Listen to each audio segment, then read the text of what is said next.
तर आज बैलपोळा आहे आणि बैलपोळ्यानिमित्त तुम्ही शेतकरी बांधवांना काय अंदाज द्याल? शेतकऱ्यांना सांगा की आणखीन आता जवळपास महाराष्ट्रात जवळपास आज 22, 23, 24, 25, 26 पर्यंत चांगलं सूर्यदर्शन होणार आहे. हो. आणि पाऊस कुठेच नाही का? सध्या पाऊस येणार आहे, फक्त सरी येणार आहेत, आज एवढं जास्त नाही येणार. हो का? हे जे सूर्यदर्शन आहे 3 ते 4 दिवस, तर हे संपूर्ण महाराष्ट्रात आहे की काही भागांमध्येच आहे? नाही, काही मराठवाड्यात जास्त राहणार. मराठवाड्यात त्याच्यानंतर मध्ये एक एक जिल्ह्याचे सांगतो. कोल्हापूर, सांगली, सातारा, सोलापूर, धाराशिव, अहिल्यानगर, बीड, परभणी, जालना, लातूर, नांदेड, यवतमाळ, संभाजीनगर ह्या पट्ट्यात जरा जास्त सूर्यदर्शन राहणार आहे. हो का? आणि त्याच्यानंतर काय होणार आहे,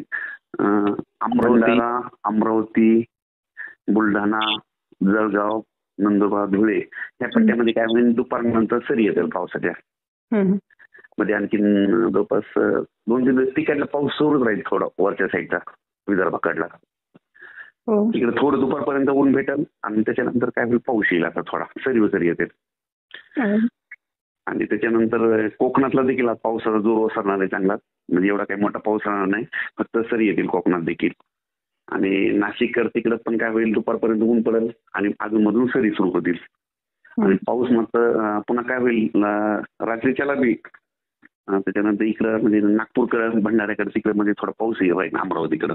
आणि राज्यात मात्र 26 तारखेला मात्र नागपूर, भंडारा, त्याच्यानंतर अमरावती, बुलढाणा, इकडं चंद्रपूर, यवतमाळ, हिंगोली, इकडे जळगाव, बुलढाणा जिल्हा, धुळे आणि नंदुरबार ह्या पट्ट्यामध्ये 26ला की पावसाला थोडी सुरुवात होणार आहे. 26 ऑगस्टला. 27ला ते पाऊस काय होईल, लगेच पुढे सरकल. ते 27ला पाऊस ते मराठवाड्याकडे येईल. त्याच्यामध्ये नांदेड जिल्हा, हिंगोली जिल्हा, लातूर जिल्हा, परभणी जिल्हा, बीड जिल्हा, धाराशिव आणि संभाजीनगर 27 तारखेला. 27-28ला मग काय होईल, ते तुमच्या ते अहिल्यानगर पर्यंत येईल. पण अहिल्यानगरकडे काय राहील, थोडं कमी राहील. पण पाऊस मात्र 26, 27, 28, 29 राहील. फक्त कोकणाकडे कमी राहील. फक्त पाऊस काय होईल, आपला मराठवाडा, उत्तर महाराष्ट्र, पूर्व विदर्भ, पश्चिम विदर्भ तिकडच्या पट्ट्यात जास्त राहणार आहे. हो. एकंदरीत आपण म्हणजे बरेच शेतकरी बांधव कमेंट्स पण करत होते की पाऊस कधी उघडणार आहे, तर त्या सर्व शेतकऱ्यांसाठी आनंद असेल. तर मग शेतकऱ्याला म्हणा की आता 26 पर्यंत काम करून घ्या. 27 म्हणजे 26ला रात्रीच्या पाऊस विदर्भातून सुरुवात होणार आहे आणि 27ला मराठवाड्याकडे नाही. मग तसं 26ला देखील ना बऱ्याच मराठवाड्यात देखील थोड्या सरी येणारच आहेत. म्हणजे तसं तर 26ला पाऊस सुरू होईल, पण 27, 28 एकोणतीस थोडा जास्त आहे. हे लक्षात. पुन्हा 30च्या नंतर पुन्हा कमी होणार आहे. हो. शेतकऱ्यांना 2-3 दिवस काम करण्यासाठी संधी राहील. हो. आज मी म्हणलो होतो खरंच चांगलं सूर्यदर्शन होईल पोळ्याला. आज सूर्यदर्शन झालं असाल. हो, झाले. आज कडक ऊन पडलेले.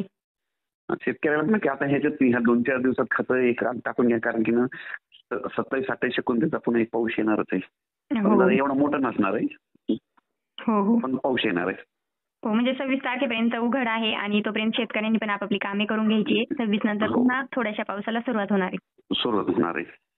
त्याच्यानंतर आता नाही कोल्हापूर कडल्या पावसाचा जोर ओसरणार आहे, तिथं पाणी देखील ओसरणार आहे, पूर आलेला आहे. त्याच्यामुळे त्यांनी देखील हा अंदाज लक्षात घ्यायचा. आज सांगायचं झालं तर आज मध्ये नंदुरबार जिल्हा, जळगाव जिल्हा, त्याच्यानंतर बुलढाणा जिल्हा, अमरावती ह्या पट्ट्यामध्ये काय सांगणार, थोडं पावसाचं वातावरण म्हणजे सरी थोडा पाऊस चालूच राहणार आहे 23 तारखेपर्यंत. 22-23. हो, ठीक आहे. हो, चालतंय. चालेल. धन्यवाद सर.